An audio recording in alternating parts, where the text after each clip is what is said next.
ഹൃദയം 4 രീതിയിലാണ്. ഒന്ന് ഖൽബുൻ അജ്റദ്, പ്രകാശമുള്ള ഹൃദയം. പ്രകാശമുള്ള ഹൃദയം. ചില ആളുകൾ നമ്മളോട് അസ്സലാമു അലൈക്കും പറഞ്ഞ് മുസാഫത്ത് ചെയ്യുമ്പോൾ നമ്മളെ മനസ്സിലൊരു സന്തോഷമാണ്. ഈ സലാം പറയുമ്പോൾ തന്നെ ചില ആൾക്കാരെ മനസ്സിലിങ്ങനെ അല്ലേ, കല്യാണത്തിനൊക്കെ പോയി 3ഉം 4ഉം പ്രാവശ്യമൊക്കെ ചോറിട്ട് കഴിച്ചുകൊണ്ടിരിക്കണം. ഉപ്പാപ്പയെ നോക്കിയിട്ട് ചില ചെറുപ്പക്കാർ പറയും പാപ്പോ അസ്സലാമു അലൈക്കും എന്ന് പറഞ്ഞാൽ എന്താ, എനിക്ക് പോവാറായില്ലേ, കവറി പോവാറായി 8 പ്രാവശ്യം ആയല്ലോ എന്നാ ചോദിക്കുന്നത്. ആ സലാമല്ല. അല്ലാതെ അസ്സലാമു അലൈക്കും ഒരു സ്നേഹത്തോടു കൂടി തുറന്ന മനസ്സോടു കൂടി സലാം പറയുന്ന ചില വ്യക്തികൾ സലാം പറയുമ്പോൾ മനസ്സിന് വല്ലാത്ത സന്തോഷമാണ്. ചിലരെ കാണുമ്പോൾ, ചിലരെ അടുത്ത് നിന്നിരിക്കുമ്പോൾ, ചിലരെ മുസാഫത്ത് ചെയ്യുമ്പോൾ മനസ്സിനൊരു വല്ലാത്ത റാഹത്താണ്. ആ രീതിയിലേക്ക് നമ്മുടെ മനസ്സിന് വെളിച്ചമുണ്ടാവും. നമ്മുടെ മനസ്സിൽ ആരോടും ഒരു വെറുപ്പും ഒരു വിദ്വേഷവും ഒന്നും ഉണ്ടാവാൻ പാടില്ല. അങ്ങനെയാണെങ്കിൽ അൽഹംദുലില്ലാ ഒന്നും നമുക്ക് പേടിക്കാനില്ല. ലാസ്റ്റ് ഘട്ടം നമുക്ക് വിജയമായിരിക്കും. അല്ലാഹു സുബ്ഹാനഹു വ തആല നമ്മയൊക്കെ അനുഗ്രഹിക്കുമാറാകട്ടെ, നമുക്കൊക്കെ വിജയം തരുമാറാകട്ടെ.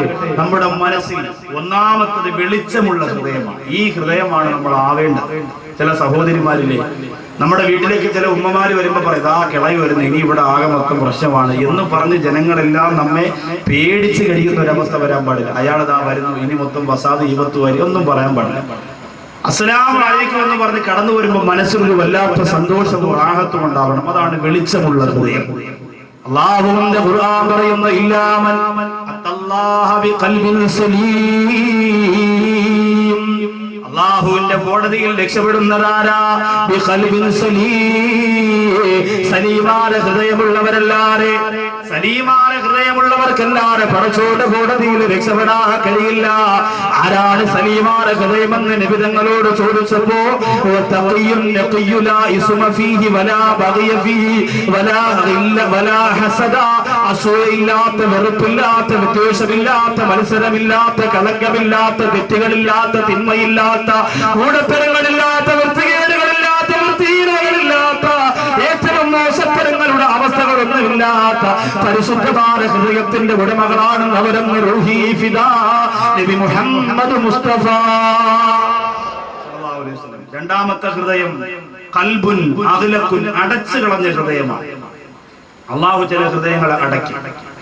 അല്ലാഹുവിന്റെ ഖുർആനിൽ 2 ഹൃദയങ്ങളെ കുറിച്ച് പറയുന്നുണ്ട്. ഒന്ന് അല്ലാഹു അടച്ചു സീല് വെച്ച ഹൃദയം, ഇനി തുറക്കാൻ പറ്റില്ല അങ്ങനത്തെ ഹൃദയം. മറ്റൊന്ന് ഈമാൻ കൊണ്ട് അല്ലാഹു സീല് വെച്ച ഹൃദയം. 2 ഹൃദയങ്ങളെ കുറിച്ച് പറയും. 2 ഹൃദയത്തിൽ സീല് വെക്കുന്നതിനെ കുറിച്ച് ഖുർആൻ പറയുന്നു. ഒന്ന് ഈമാൻ കൊണ്ട് അല്ലാഹു സീല് വെച്ചു. 2 ഇനി തുറക്കാൻ പറ്റാത്ത രീതിയിൽ അല്ലാഹു സീല് വെച്ചു. തുറക്കാൻ പറ്റാത്ത രീതിയിൽ അല്ലാഹു സീല് വെച്ചത് സൂറത്തുൽ ബഖറയുടെ ആദ്യ ഭാഗം പരിശോധിക്കുമ്പോൾ കാണാം. ഖതമല്ലാഹു അലാ ഖുലൂബിഹിം വഅലാ സമഇഹിം വഅലാ അബ്സാരിഹിം ഗിശാവത്തുൻ വലഹും അദാബുൻ അലീം. പ്രവാചകന്മാര് കൊണ്ടുവന്ന പ്രബോധനത്തിന്റെ കവാടങ്ങളെ കബറടക്കിപ്പോടെ ഹതഭാഗ്യരാണവര്. അവര് നന്മ കേട്ടിരുന്നില്ല, അവര് നന്മ ചിന്തിച്ചിരുന്നില്ല, അവര് നന്മ സ്വീകരിച്ചിരുന്നില്ല. അല്ലാഹുവിന്റെ ഹൃദയത്തിന് സീല് വെച്ചിരിക്കുകയാണ്, അവരുടെ കാതുകൾക്ക് സീല് വെച്ചിരിക്കുകയാണ്, അവരുടെ കണ്ണുകൾക്ക് സീല് വെച്ചിരിക്കുകയാണ്. നന്മയൊന്നും കാണാൻ അവർക്ക് കഴിയില്ല. പെരുങ്കുളത്ത് വാല് കേൾക്കാമെന്നവര്, അല്ലാഹു അങ്ങനെ സീല് വെച്ചവരും നിങ്ങളുടെ കൂട്ടത്തിലുണ്ടെങ്കിൽ ഈ വാല് നിങ്ങൾക്ക് നല്ലതുപോലെ കേൾക്കാൻ കഴിയില്ല. പകുതിയാകുമ്പോൾ അങ്ങോട്ട് മാറി മാറി പോകും, പകുതിയാകുമ്പോൾ തിരിഞ്ഞു തിരിഞ്ഞു പോകും. നല്ലതുപോലെ കേട്ടുകൊണ്ട് നിൽക്കാൻ നിങ്ങൾക്ക് കഴിയില്ല. കടയുടെ ഭാഗത്ത് വന്ന് സംസാരിച്ചു കൊണ്ടിരിക്കുമ്പോ എന്തിനാവുന്നത് പ്രസംഗം കേൾക്കാനാവുന്നത്? അവിടെ തിരക്കാണ്, പോയിരിക്കാൻ സ്ഥലമില്ല. കടയിൽ പോയി ചായ കുടിച്ചിട്ട് വരാ, വെള്ളം കുടിച്ചിട്ട് വരാ, സിഗരറ്റ് വലിച്ചിട്ട് വരാ എന്ന് പറഞ്ഞുകൊണ്ട് റോഡിന്റെ ഭാഗത്തിരിക്കുന്ന ചെറുപ്പക്കാരാ നിന്നെ വിളിച്ചുകൊണ്ട് കടയിലേക്ക് ചെല്ലുകയാ. അവിടെ പോയിരുന്നുകൊണ്ട് സംസാരങ്ങൾ മാറി മാറി പോകുകയാ. ഇവിടെ പ്രഭാഷണം നടക്കുമ്പോ അത് കേൾക്കാൻ നിനക്ക് കഴിയാത്തതെന്തുകൊണ്ടാ? അല്ലാഹുവിന്റെ കാതിൽ സീല് വെച്ചിരിക്കുകയാ. അത് കേട്ടിട്ട് എന്തുകൊണ്ട് ചിന്തിക്കുന്നില്ല? ബിംബങ്ങളെ പോലെ, പ്രതിമകളെ പോലെ കസേരയിൽ വന്നിരുന്ന് 2 മണിക്കൂർ കേട്ടിട്ട് മയ്യത്തുകളെ പോലെ എഴുന്നേറ്റ് പോയാൽ ഉപയോഗമില്ല. എന്തുകൊണ്ട് ചിന്തിക്കാൻ കഴിയുന്നില്ല? ഖതമല്ലാഹു അല്ലാഹു സീൽ വെച്ചിരിക്കുകയാ. എത്രയോ പ്രസംഗത്തിൽ പറഞ്ഞു പെങ്ങളെ സീരിയൽ വേണ്ട, റിയാലിറ്റി ഷോ വേണ്ട. എന്തുകൊണ്ട് വീണ്ടും വീണ്ടും നിങ്ങൾ അതിലേക്ക് പോകുന്നു എന്ന് ചോദിച്ചാൽ, എന്റെ ആരിഫമാരെ, എന്റെ ആയിഷമാരെ, ആമിനമാരെ, ഖത്തമല്ലോ നിന്റെ പറവയ്ക്കപ്പുറത്ത്, നിന്റെ മത്തയ്ക്കപ്പുറത്ത്, നിന്റെ തഴമ്പിനപ്പുറത്ത്, നിന്റെ തസ്ബീഹിനപ്പുറത്ത് അല്ലാഹു സീൽ വെച്ചിരിക്കുന്ന പെണ്ണ്, അല്ലാഹു സീൽ വെച്ചിരിക്കുന്ന പെണ്ണ്. അതുകൊണ്ട് എത്ര വളരെ കേട്ടാലും സീരിയൽ ഞാനും മുടക്കൂല, റിയാലിറ്റി ഷോ ഞാനും മുടക്കൂല. ഏറ്റവും നല്ല വൃത്തികേടുകളുടെ കൂപ്പരങ്ങളല്ലേ നമ്മുടെ വീട്ടിന്റെ അകത്ത് നടന്നുകൊണ്ടിരിക്കുന്നത്. കേരള ഹൗസ്, മലയാളി ഹൗസ് എന്ന പേര് പറഞ്ഞുകൊണ്ട് എത്രയോ വൃത്തികേടുകളെ ചാരന്ന് വിളമ്പിക്കൊണ്ടിരിക്കുന്നു. 4 വയസ്സുള്ള 5 വയസ്സുള്ള പാവപ്പെട്ട പിഞ്ചുമക്കള് കസേരയിൽ പിടിച്ചിരുത്തി മാതാപിതാക്കളുടെ ലൈംഗിക വീഴ്ചകളെ പോലും വിശദീകരിക്കുന്ന വൃത്തികെട്ട പ്രോഗ്രാമുകളെ തലയിൽ പട്ടമിട്ടുകൊണ്ടിരുന്ന കണ്ണ് കൈയടിക്കുന്ന പെണ്ണ്. കരയാൻ വേണ്ടി വിധിക്കപ്പെട്ടവളാണ് സ്ത്രീകളെന്ന് മനസ്സിലാക്കി. അതേ അമ്മായിയെ കൊല്ലുന്ന, ഭർത്താവിനെ കൊല്ലുന്ന, നാത്തൂനെ കൊല്ലുന്ന, കൂടപ്പുറപ്പിന്റെ കൂടെ വിഷമുരുട്ടി പിതാവിന്റെ വാചകത്ത് വെച്ച് കൊടുക്കുന്ന, സ്വന്തം ഭർത്താവിനെ വഞ്ചിച്ചുകൊണ്ട് അതേ അയൽവാസിയാത ചെറുപ്പക്കാരന്റെ കൂടെ സ്വന്തം കിടക്കറയിൽ കിടന്ന് ശയിക്കുന്ന പെണ്ണിന്റെ കഥ പറയുന്ന സീരിയൽ പുരസ്കാരം കിടന്നിട്ടിരുന്ന് കാണുന്ന പെണ്ണേ. അല്ലാഹുവിന്റെ അദാബിനെ മറന്നുപോകല്ല പെണ്ണുപോട്. സൗകര്യം ഉണ്ടെങ്കിൽ നിർത്തിയാ മതി പോട്. ചീത്ത വിളിക്കുകയല്ല, ശകാരിക്കുകയല്ല, വഴക്കു പറയുകയല്ല. എത്രയോ 70% സ്ത്രീകൾക്ക് സ്ഥാനാർജനം വന്നു കിടന്നു പെണ്ണ്. 70% സ്ത്രീകൾക്ക് ക്യാൻസർ വന്നു കിടന്നു പെണ്ണ്. പെരുങ്കുളത്ത് ജീവിക്കുന്ന പെങ്ങള്. അല്ലാഹുവിന്റെ ശരീരത്തിൽ ക്യാൻസർ വന്നാൽ വിദേശ രാജ്യത്ത് കിടന്ന് കഷ്ടപ്പെടുന്ന ഭർത്താവില്ലേ, മാസാമാസം അയച്ചിരുന്ന 15,000 തികയൂര പോലെ, 20,000 തികയൂര പോലെ, അടിച്ചു വിളിക്കാനും ആഡംബരം നടത്താനും ചിലവഴിച്ച കോടിക്കണക്കിന് രൂപ തികയൂര പോലെ, സ്വന്തം പള്ളിയുടെ മുറ്റത്തേക്ക് സാട് വിരിച്ചിട്ട് എന്റെ പ്രിയപ്പെട്ട ഉമ്മാക്ക് ക്യാൻസർ ആണെന്ന് പറഞ്ഞ് മക്കൾ പൈസ പിരിക്കേണ്ടുന്ന അവസ്ഥ വരും പൊന്നുപോലെ.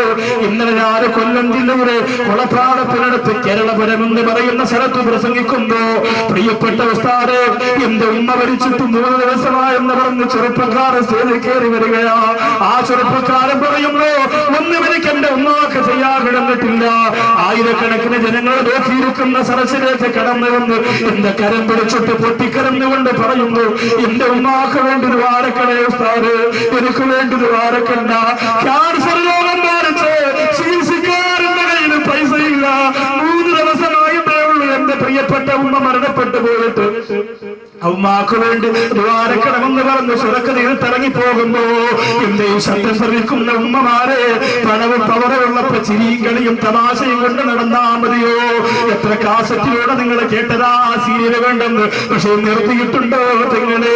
900-ഓളം വരുന്ന സ്ത്രീകളാണ് വള്ളക്കടവ് മുസ്ലിം ജമാഅത്തിന് വനിതാ ക്ലാസ്സിൽ വന്നിട്ട് മരിക്കുന്നവര് ഇനി സീരിയല് കാണൂല്ല എന്ന് എഴുതി ഒപ്പിട്ട് തന്നത് ചെറുപ്പക്കാര്. ഇവിടെ വന്നിട്ടുണ്ട് വള്ളക്കടവിലെ പ്രിയപ്പെട്ട ചുറുചുറുക്കുള്ള മുസ്ലിം ചെറുപ്പക്കാര്.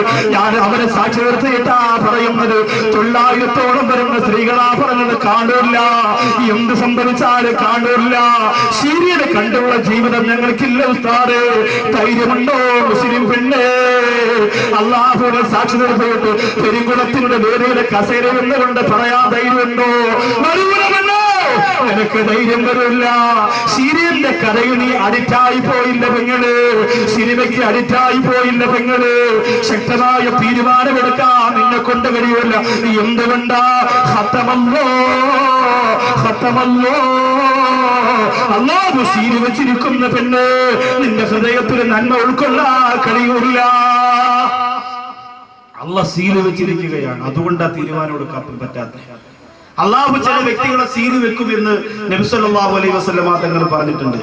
ചില വ്യക്തികളെ 3 ജുമുഅ ചേർത്തുകൊണ്ട് മുടക്കിയാൽ അവന്റെ മനസ്സിൽ അള്ളാഹു സീലടിക്കും. പിന്നെ ആ സീല് അള്ളാഹ് തന്നെ മായ്ച്ചു കളഞ്ഞെങ്കിലേ പറ്റുള്ളൂ, നമ്മളെ കൊണ്ട് പിന്നെ കഴിയൂല. 3 ജുമുഅ ചേർത്തുകൊണ്ട് മുടക്കിയാൽ. അപ്പൊ നിങ്ങൾ പറയാം, അങ്ങനെയാണ് ഈ ആഴ്ച ഒന്ന് മുടക്കിയിട്ട് 2 ആഴ്ച നിസ്കരിച്ചിട്ട് പിന്നെ മുടക്കിയാലോ? അല്ലേ?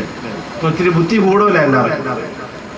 ബുദ്ധി കൂടി മുഹറം നോമ്പില്ല, ശഅബാൻ നോമ്പില്ല, ഒരു നോമ്പുമില്ല. റമദാൻ 15 ഉള്ളൂ. 17-ാം അവൻ ആരാ പെറാണ്ടെന്ന് പറഞ്ഞ് ഫോൺ വിളിച്ചു. ഇപ്പൊ പിറ ഇച്ചിരി കൂടുതലല്ല കാണാം, മറ്റത് ഒരു പിറ ഉണ്ടാവില്ല. ഇപ്പൊ 20-നൊക്കെ പിറ കാണാം. അത് ഭയങ്കര നിക്കറ് പോലെ വെള്ളം ഒഴിക്കുമ്പോഴും നിക്കറാണ്. എന്തായാലും ചൊല്ലി ചൊല്ലി ഒരുപാട് ഉപയോഗം ഉണ്ടാക്കി ഇവിടെ അല്ലേ. നമ്മളെ മുത്താരിന്റെ പേരന്റ് ഉസ്താദ് വലിയൊരു നമ്മൾ ശാളക്കിടാമാണ് അസ്കർ ബാക്കിയാത്തിന് മുത്തവല് അഡ്മിഷനൊക്കെ കിട്ടി വലിയ റാഹത്തിലാണ്. നമുക്ക് സന്തോഷമായിട്ടുള്ള ഒരു യാത്രയൊക്കെ നടത്തണം. അതൊരു നല്ലതാണ്, നാട്ടിലൊരു നന്മയാണ്.